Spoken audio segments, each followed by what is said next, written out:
very good morning to all the students. I am Dr. Hima Bindu from the Department of Mechanical Engineering in Aeronautical Engineering.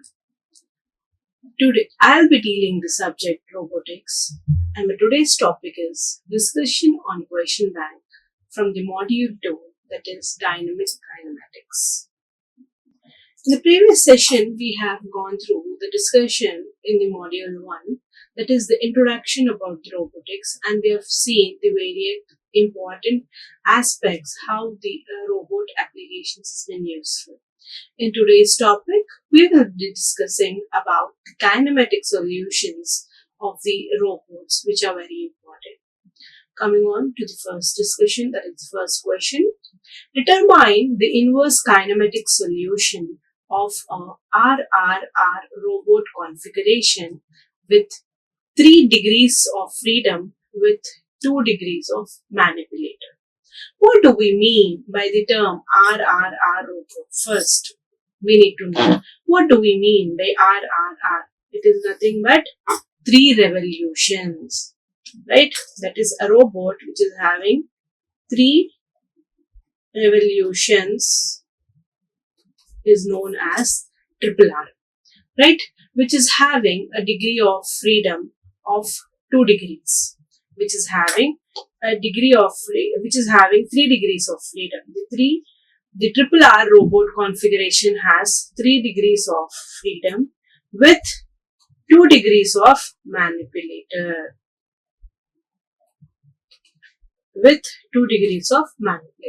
Now, we need to determine the inverse kinematics for this particular solution. So, how do we determine the inverse kinematic for a RRR configuration which is having 3 degrees of freedom and 2 degrees of manipulators? That we need to identify. So, before that, we need to find out the joint angles, that is θ1, θ2 and θ3 for the end effector positions. Right? Before we find the inverse kinematic solution for RRR robot configuration, we need to find the angles θ1, θ2 and θ3 for the end effector position, which in need has to establish the geometry of the manipulator, which has been applied for the kinematic equation. Right? So let us assume that we are taking a 2-dimensional RRR manipulator which is having the links L1, L2 and L3. Right? Now let us enter into the geometry where we will be assuming that the 2-dimensional RRR manipulator is having 3 links, that is L1, L2 and L3, and 3 revolute joints. Right? It is having 3 links and 3 revolute joints where the links are being determined as the length of L1, L2 and L3 and 3 revolutionary joints. Now, let us consider X and Y as the Cartesian coordinates. Now, let us determine X and Y as the Cartesian coordinates for the position of the end effector. Right? Now, when we determine X and Y as the Cartesian coordinates of the position of the end effector, the X is giving an angle of pi. Right? The X axis is giving an angle of pi. That is, the orientation of the end effector at the X axis is being determined by pi. Now, when we determine the X axis with respect to pi, the end effector position with respect to the forward kinematics of the manipulator is being written as X is equal to L1 cos θ1 plus L2 cos of θ1 plus θ2 plus L3 cos of θ1 plus θ2 plus θ3. This is how we write the joint angles for the X axis of the end effector. Right? Whereas when we consider the Y axis, then we write it as Y is equal to L1 sin θ1 plus L2 sin of θ1 plus θ2 plus L3 sin of θ1 plus θ2 plus θ3. right? Now, when we are moving into the end effector position and when we need to find out the forward kinematics of the manipulator with respect to the joint angles and x and y axis, and with respect to x and y axis, then x is being written as L1 cos theta 1 plus L2 cos theta 1 plus theta 2 plus L3 cos of theta 1 plus theta 2 plus theta 3. Whereas y-axis has been determined as L1 sin theta 1 plus L2 sin theta 1 plus theta 2 plus L3 sin theta 1 plus theta 2 plus theta 3, where the orientation of the end effector pi is been determined as pi is equal to theta 1 plus theta 2 plus theta 3, right?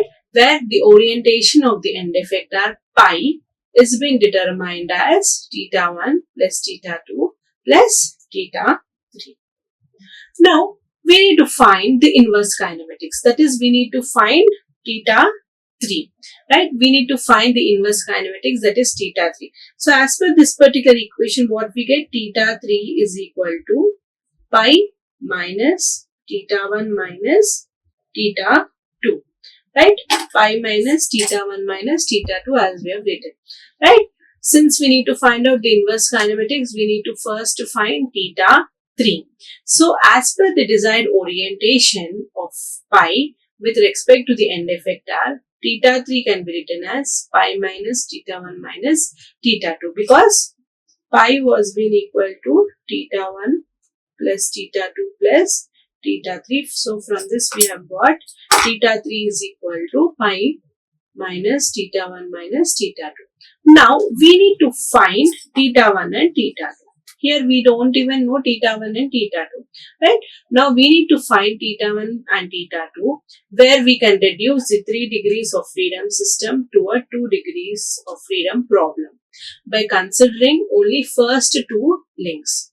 Now, in order to find out theta 1 and theta 2, we need to consider only first 2 links, right? In order to find out theta 1 and theta 2, we will be reducing the 3 degrees of freedom into 2 degrees of freedom, and we will be considering only first 2 links, and we will be finding out the position of the joints, right? With respect to x dash and y dash, right?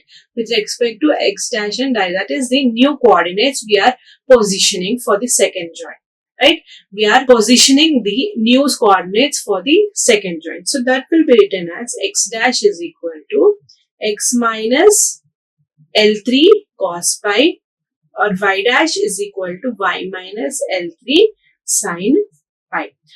Now, the distance between the base and this new position x and y will be determined as r is equal to root of x square plus y square. The distance between the base and the new position of the end effector will be given as r is equal to square root of x square plus y square. Now, this from a triangle with the two link L1 and L2, when we are applying the cosine to solve the angles, then as per the law of cosines, when we are applying it for theta 2, then cos theta 2 is equal to r square minus L1 square minus L2 square by 2L1 L2. Right? As per the law of cosine, when we are applying the law of cosine for theta 2, then we will be getting the formula as cos theta 2 is equal to r square minus L1 square minus L2 square. R square is nothing but the distance minus link 1 length and link 2 length divided by link 1 and link 2 into 2. Now, when we are solving this, what we get? Theta 2 is equal to cos inverse of r square minus L1 square minus L2 square by 2L1 L2, right? Now when we need to solve it purely for theta 2, then we will be writing theta 2 is equal to cos inverse r square minus L1 square minus L2 square by 2L1 L2. Now when we need to find theta 1, this is how we have found theta 2. When we need to find theta 2, then we will be considering the angle as alpha. For theta 2, we have considered it as pi. For theta, we have considered it as pi for x-axis. When we are considering for theta 1, then the angle will be considered as alpha between the line connecting the origin to the point where x dash and y dash will be for the x-axis. And this is written as alpha is equal to tan inverse y dash by x dash. Right? In order to find out the angle theta, we will be considering the angle alpha between the lines which are connecting the origin to the point where x dash and y dash will be for the x-axis coordinates, and the angle will be determined as alpha is equal to tan inverse y dash by x dash. That is, initially it is nothing but tan alpha is equal to y dash by x dash. So that we have represented as alpha is equal to tan inverse y dash by x dash. Right? That is, first when we need to find out theta 2, then we will be considering the law of cosine, and that when we are applying, we will be getting cos theta 2 is equal to r square minus L1 square minus L2 square by 2L1 L2. And purely when we require theta, we will be sending the cos that side, and we will be getting cos inverse r square minus L1 square minus L2 square by 2L1 L2. Now when we need to find out the angle theta 1, we will be considering the angle alpha between the line connecting the origin to the point where x dash and y dash will be considered for the x-axis, and we will be getting the equation tan alpha is equal to y dash by x dash, which is nothing but alpha is equal to tan inverse y dash by x dash. Right? Now, using the law of cosine again, we will be calculating the angle beta. Right? Using the cosine law, we will be calculating the angle beta for the triangle formed by L1, L2 and R1.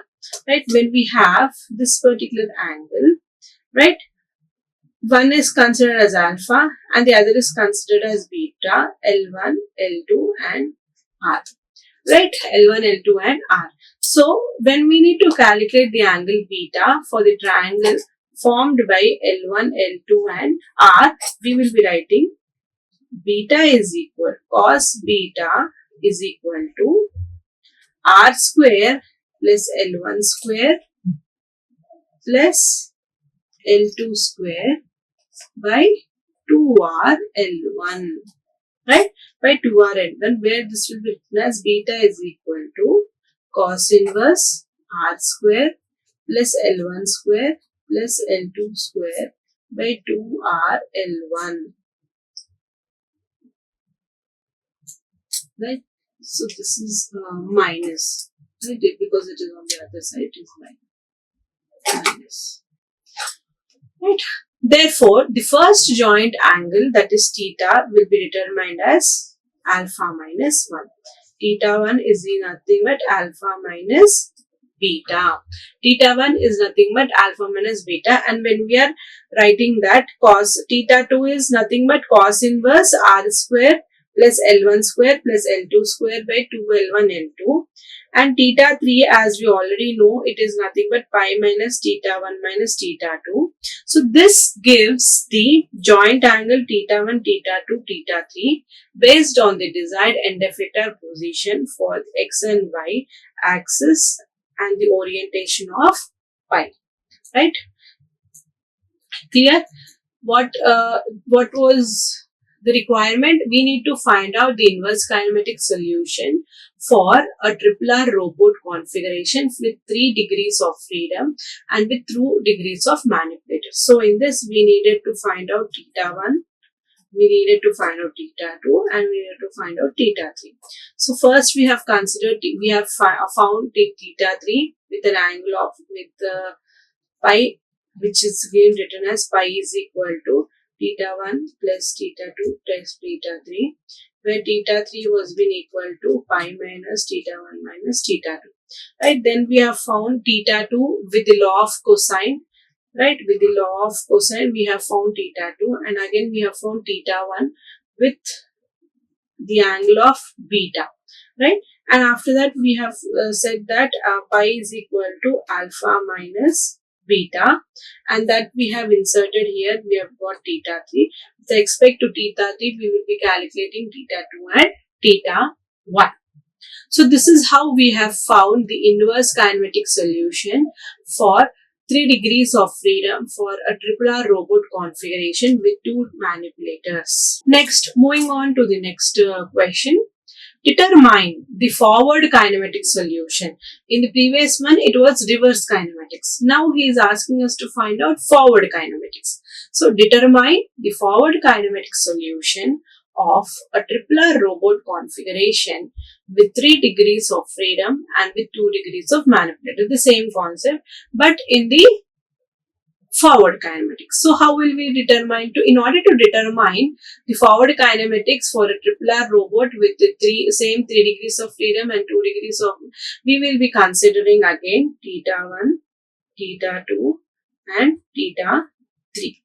Right, we will be considering again theta 1, theta 2 and the theta 3 as the function of the joints of the end effector, and each joint will be contributing to a rotational degree of freedom. Right, each joint will be contributing to a rotational degree of freedom, where the kinematic chain is a sequence of rotations and translations along the link. Where the chain, the kinematic chain, whatever we are having to this particular triple R robot, will be a sequence of rotational as well as translation along the link. So before we determine theta 1, theta 2 and theta 3, we need to define the robot configuration. That is, we need to find out L1, L2 and L3 as the links of the joints, and theta 1, theta 2, theta 3 are the joint angles with respect to the links. These are the joint angles with respect to the links, and these are the length of the links. Right, now after that, with the help of the homogeneous transformation matrix, we will be determining the translation in the plane. Right, with respect to the homogeneous transformation matrix, we will be determining the rotation and the translation in the plane. So as per the homogeneous transformation matrix, the translation will be written as Ti is equal to cos theta I minus sin theta I Li cos theta I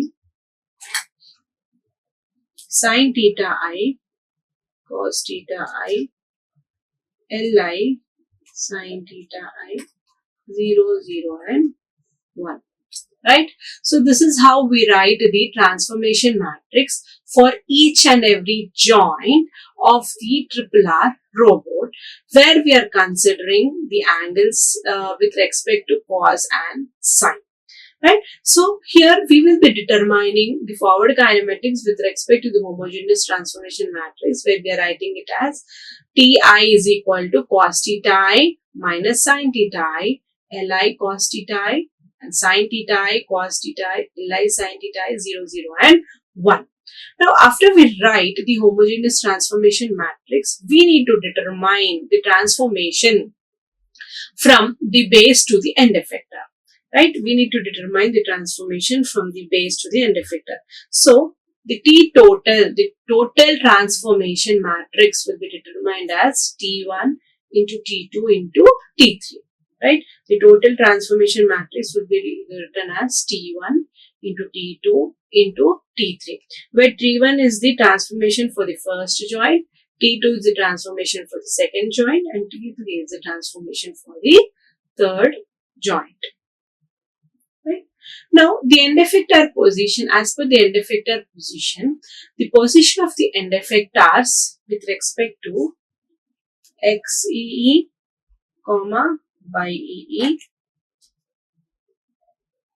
in 2 degrees can be found by multiplying the transformation matrix and extracting the translation components. The position of the end effector will be, the position of this particular end effector will be in the homogeneous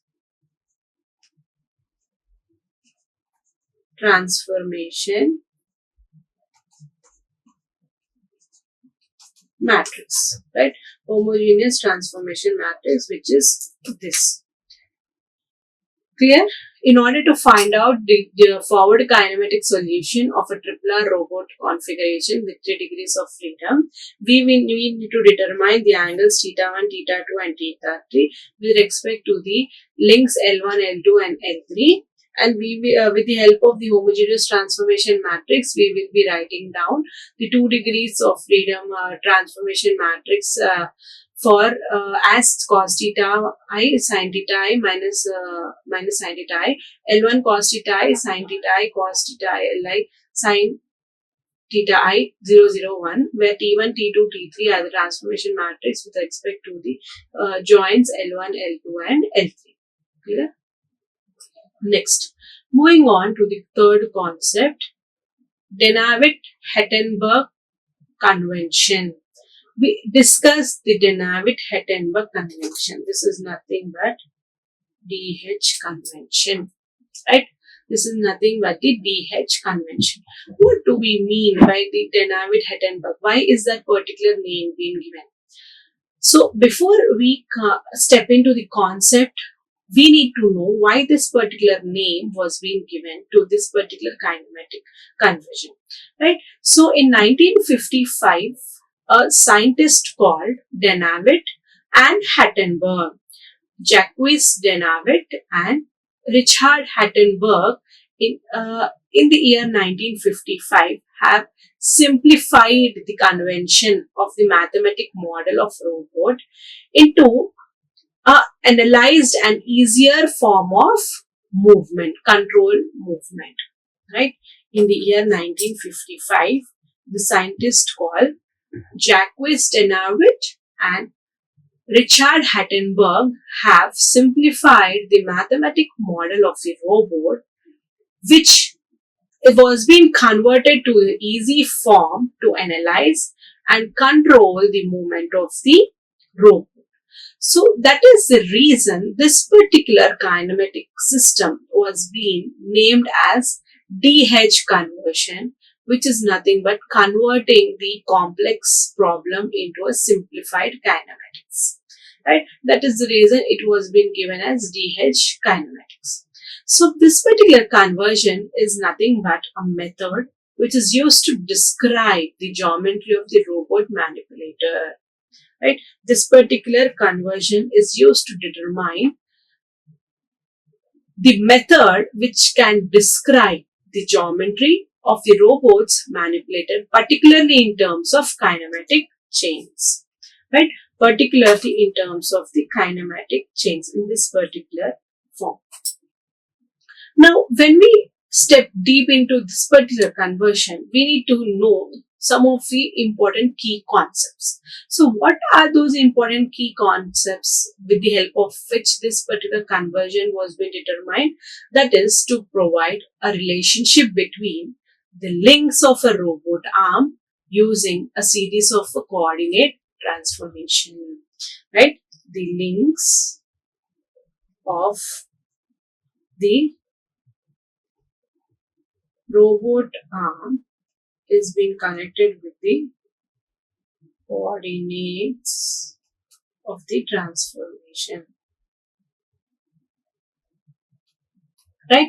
That is, the DH conversion provides a way to represent the relationship between the links of a robot arm using a series of coordinate transformation. Each transformation is defined by 4 parameters, right? Each transformation is determined by 4 parameters, that is AI, link length, alpha I, AI, alpha I, DI and theta I. This is known as the link length. This is known as the link twist. This is known as the link offset. This is known as the link and joint angle. Right? So this particular DH conversion is being determined by 4 parameters, that is AI, alpha I, DI and theta I, where AI is nothing but the link length, which determines the link length, where alpha I determines the link twist and DI determines the link offset and theta I determines the joint angle. So what do we mean by the term link length? That is, the link length is nothing but it describes the distance between the axis of the 2 conjugative joints. Right? The link length describes the distance between the axis of 2 consecutive joints along the common normal. It is the distance between the origin of the current frame and the origin of the next frame, which measures along the x-axis of the current frame. Whereas when we come to the link twist, it is nothing but the alpha I. The link twist describes the angle between the x-axis of 2 conjugative joints, and it is used to measure in the plane perpendicular to the common normal between the current frame z-axis and the next frame z-axis along the x-axis. Right? The link twist is used to measure the plane perpendicular to the common normal between the current frame z-axis and the next frame z-axis along the x-axis. Along this particular x-axis, we will be determining the z frame. Right? Whereas the link offset is nothing but the distance along the z-axis from the previous frame's origin to the joint where the common normal intersects the z-axis. Right? The link offset is nothing but the distance along the z-axis from the previous frame's origin to the point where the common normal intersects the z-axis. Now, this particular link offset lies along the z-axis that defines the coordinate frames which is shifted along the z-axis. That is known as link offset DI.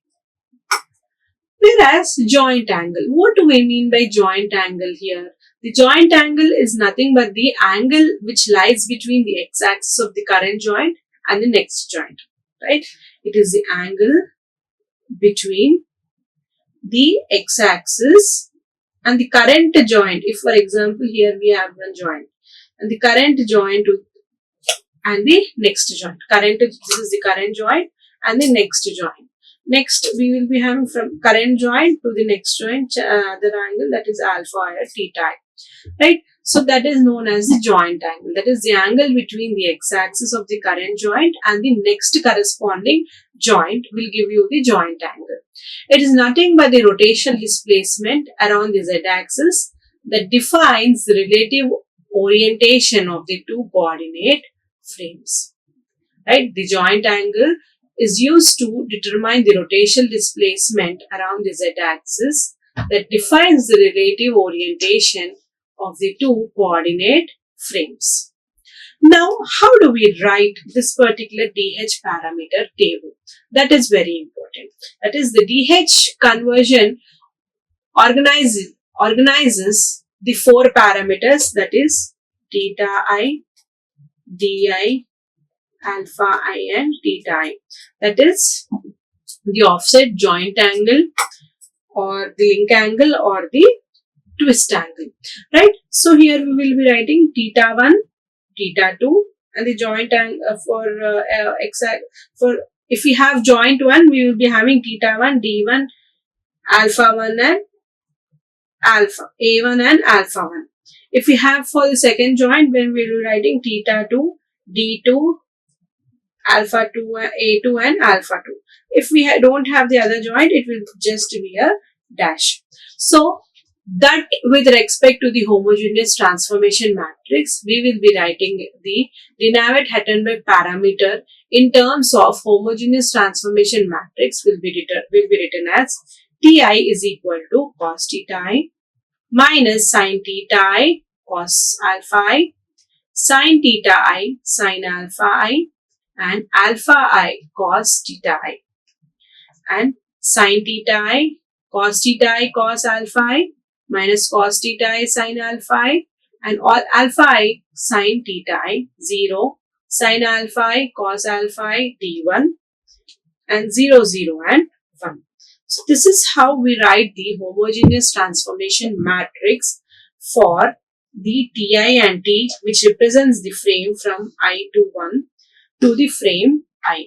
That is, the matrix is combination of rotational as well as the translation matrix, which will be written as a 4 by 4 matrix. Right? This particular Dinavet-Hettenberg will be represented by a 4 by 4 homogeneous transformation matrix. Right? And the advantages of this particular conversion is the standardization, simplification, and applicability, as we have already told. Right? This particular conversion was been introduced to simplify the complex problem solving into a simplified complex. Right? So the DH conversion standardizes the way the robots are described, making it easier to communicate and compare different designs. Or the simplification means what? By bringing down the complex robot arm into a series of simple transformation, it simplifies the analysis and computations of the kinematics. Or when we come to the applicability, the method is applicable to a wide variety of robot structures, from a simple planar arm to complex multi-degrees of freedom manipulator. Right? Whereas coming to its limitation, it is limited to singularities, ambiguity, and constraints. That is, similarities means what? Where the points where the transformation becomes undefined. Right? That is, the DH conversion may encounter singularities, especially for certain robot configurations. Or what do we mean by ambiguity? Ambiguity means for complex mechanism, we are choosing the coordinate frames according to the DH conversion can be non-unique, and sometimes it may be ambiguity. Or constraints means what? The series link manipulator may not be an effective form of parallel robot or non-series link structure. Coming to the applications, it is applicable for forward kinematics, inverse, and the trajectory planning. That is, when we have a forward kinematics chain, it determines the position and orientation of the robot's end effector, giving the joint parameters. Whereas in the inverse, we will be finding the joint parameters required to achieve a desired end effector, position and orientation. In the forward kinematics, it is reverse. Position and orientation will be determined with the joint parameters. In the inverse, with the help of the joint parameters, we will be determining the position and orientation of the robot. Right? Whereas in the trajectory planning, we will be generating a path for the robot's end effector by interpolating between different sets of DH parameter. So this is about the Dinavet-Hettenberg conversion, right? And these are the references which we have gone through. Hope you have understood about the forward kinematics and the inverse kinematics of a triple R robot, which is having 3 degrees of freedom and 2 degrees of manipulators. And next we have discussed in detail about the DH conversion, what is its importance, how do we write the homogeneous transformation for the DH parameters, what are the advantages, what are the limitations, and what are the applications in which the DH parameter will be used in the robotics. Hope you have understood today's session, and in the next session we will be discussing about the question bank of module 2. So thank you all. Signing off for today, Dr. G. Hima Bindu. Like, share and subscribe. Hit the bell icon for more updates.